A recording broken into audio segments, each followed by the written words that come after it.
withdraw from the race at any point. And you said, of course, in the presidential debate, no. But in DZMM, you said if you weren't running, that you may have endorsed Secretary Mar Rojas, who you consider to be a friend in the Senate. Yeah, Do you still feel that way? no. Why? Because I see in the field many pieces of evidence against his honesty and integrity in these elections. Government vehicles have been photographed and the photos have been posted on Facebook, being used so that they could go from place to place and put up his posters. There are documented evidence that people are paid to attend these events.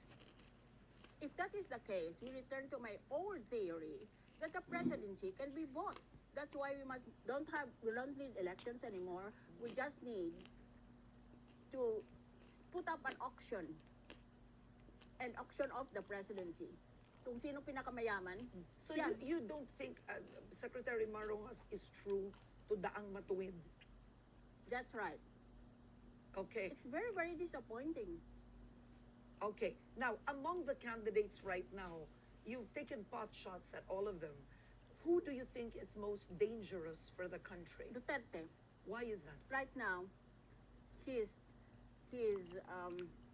most trusted man, Pastor Kibuloy of Davao City, has already announced that if the elections don't turn out Duterte, he is going to personally lead a revolution. What kind of talk is that? That is almost seditious. And this is from a man of the cloth. So, masyadong malalim itong Duterte na ito. Hindi kamukha noon na akala natin straight shooting lang siya na mayor at hindi siya nagkakapera. What about the plundered charge filed against him by Trillanes? We don't have any acceptable reason for all those accusations against him. Now, you've called him as, in a way, close to the NPA, Senator Grace Poe, close to the CIA.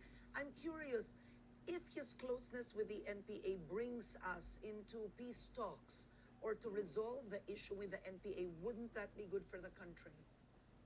Only for the CIA or including the The NPA first, for the country. Because peace talks have bogged down Oh, yeah. with the NPA. If that works with Duterte's ties to the NPA, will that help? I don't think so.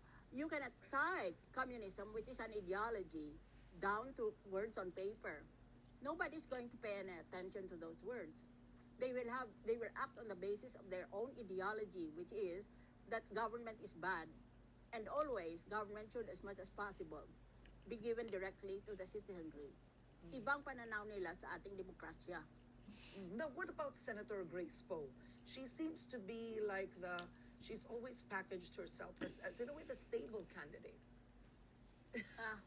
Well, if stability is the main characteristic of a presidential candidate, there are millions of people who are competent to run for president. Ang hinahanap nating presidente, una, marunong na tao. Nag-graduate ba with honors sa universidad yan? Dahil kung hindi, bakit natin iboboto ang pinakabobo sa klase o kaya isa sa pinakabobo just because he has a lot of propaganda going for him? Pangalawa, that person should have professional excellence. Dapat may meron siyang mga awards na binigay din ng mga kapwa niya na recognizing his competence in the field. Eh, saan ang mga awards nitong mga ito? Pangalawa, moral excellence. Ay, ngayon pa lang nakikita na natin ang mga hakbang na ginagawa nila para madaya nilang eleksyon.